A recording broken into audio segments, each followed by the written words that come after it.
Hoyara hoya, hoyara hoyara hoya, hoyara hoyara hoya, hoyara hoyara hoya.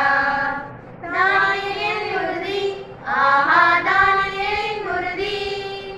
ராஜ உணவ திங்கவில்லைங்க, ஆனா கொழுத்த புசியாய் மாறி போனாங்க. ராஜ உணவ திங்கவில்லைங்க, ஆனா கொழுத்த புசியாய் மாறி போனாங்க. தீர்மானத்தின் உறுதி, ஆஹா தீர்மானத்தின் உறுதி. தீர்மானத்தின் உறுதி, ஆஹா தீர்மானத்தின் உறுதி. ஒய்யார ஒய்யார ஒய்யா, ஒய்யார ஒய்யார ஒய்யா, ஒய்யார ஒய்யார ஒய்யா, ஒய்யார ஒய்யார ஒய்யா. ஜபத்திலே உறுதி, ஆஹா ஜபத்திலே உறுதி. ஜபத்திலே உறுதி, ஆஹா ஜபத்திலே உறுதி. சிங்க கபிகளை தள்ளிவிடாம, ஆனா சிங்க அவனை ஒண்ணு செய்யல. சிங்க கபிகளை தள்ளிவிட்டாங்க, ஆனா சிங்க அவனை ஒண்ணு செய்யல. நம்பிக்கையின் உறுதி, ஆஹா நம்பிக்கையின் உறுதி. நம்பிக்கையின் உறுதி, ஆஹா நம்பிக்கையின் உறுதி. ஒய்யார ஒய்யார ஒய்யா, ஒய்யார ஒய்யார ஒய்யா, ஒய்யார ஒய்யார ஒய்யா. பயப்படாத ஒரு மனிதன். இந்த வாலிபனை கேலி செய்யும் ஆட்களை பார். இவர் யார் என்று உனக்கு தெரியுமா? இவர் எரேமியா, தேவனுடைய முக்கியமான ஒரு தீர்க்கதரிசி. யோசியா ராஜா விக்கிரகங்களை தேசத்திலிருந்து அழித்து போட தொடங்கிய சிறிது காலத்திற்கு பிறகு கர்த்தர் எரேமியாவை தீர்க்கதரிசியாக இருக்கச் சொல்கிறார். ஆனால் ஒரு தீர்க்கதரிசியாக இருக்க பேச அறியாத சிறு பிள்ளை என்று எரேமியா நினைக்கிறார். ஆனால் அவருக்கு கர்த்தர் உதவி செய்வதாக கூறுகிறார். கெட்ட காரியங்களை விட்டுவிடும்படி இஸ்ரவேலருக்கு எரேமியா சொல்கிறார்.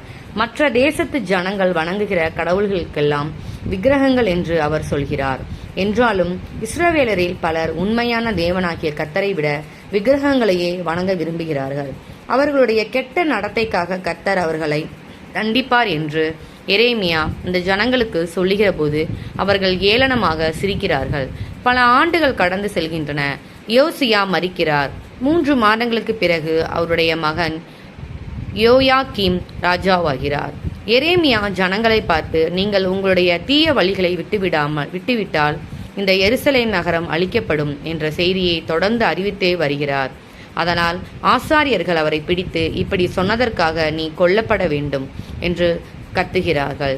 பிறகு இஸ்ரவேலின் பிரபுக்களிடம் எரேமியா நம்முடைய நகரத்துக்கு விரோதமாக பேசியதால் அவனை கொல்ல வேண்டும் என்று சொல்கிறார்கள். எரேமியா இப்போது என்ன செய்ய போகிறார்? அவர் பயப்படுவதில்லை. இவற்றையெல்லாம் உங்களிடம் சொல்ல சொல்லி கர்த்தர்தான் என்னை அனுப்பினார். உங்களுடைய தீய வாழ்க்கையை விட்டு நீங்கள் மாறாவிட்டால் எருசலேமை கர்த்தர் அழித்து போடுவார். நீங்கள் என்னை கொல்கிறீர்கள் என்றால் எந்த தப்பும் செய்யாத ஒரு அப்பாவியை தான் கொள்கிறீர்கள் என்பதை நினைவில் வையுங்கள் என்று சொல்கிறார். அந்த பிரபுக்கள் எரேமியாவை கொல்லாமல் விட்டுவிடுகிறார்கள். ஆனால் இஸ்ரவேலர் தங்கள் தீய வழிகளை விட்டுவிடவில்லை.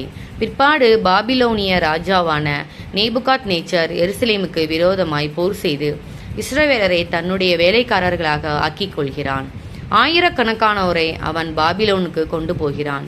முன்பின் தெரியாத ஜனங்கள் உன்னை உன் வீட்டிலிருந்து பிரித்து வேறொரு நாட்டுக்கு கொண்டு போனால் உனக்கு எப்படி இருக்கும் என்று சற்று யோசித்துப் பார். Amen.